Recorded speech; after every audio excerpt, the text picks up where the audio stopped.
In the beginning, before time was measured and before the earth had form, God spoke. With his word, light pierced the darkness and order rose from chaos.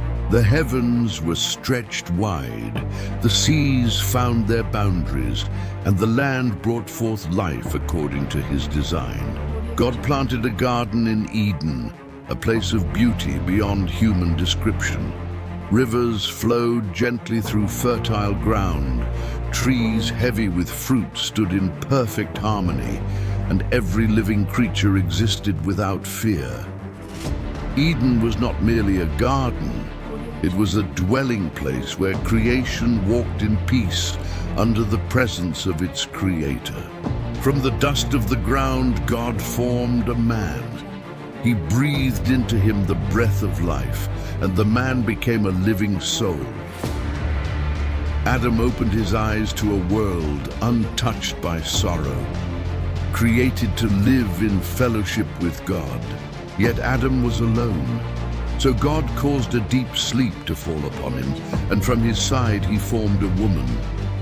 When Adam awoke, he beheld Eve, bone of his bones and flesh of his flesh.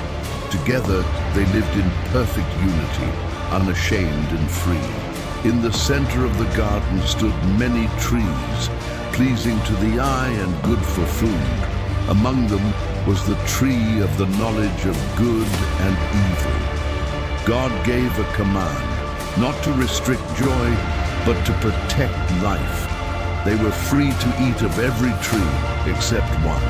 But lurking among the beauty was a subtle presence. The serpent watched, he waited. Approaching Eve, he twisted the truth with gentle deception. Did God really say? Doubt entered where trust once ruled. The fruit looked desirable, promising wisdom beyond obedience. Eve reached out, she ate, and she gave the fruit to Adam, who ate as well. In that moment, innocence shattered. Their eyes were opened and shame was born. They realized their nakedness and hid themselves, covering what obedience once protected. Then God walked in the garden. He called out, "Where are you?" Not because he did not know, but because humanity had chosen to step away.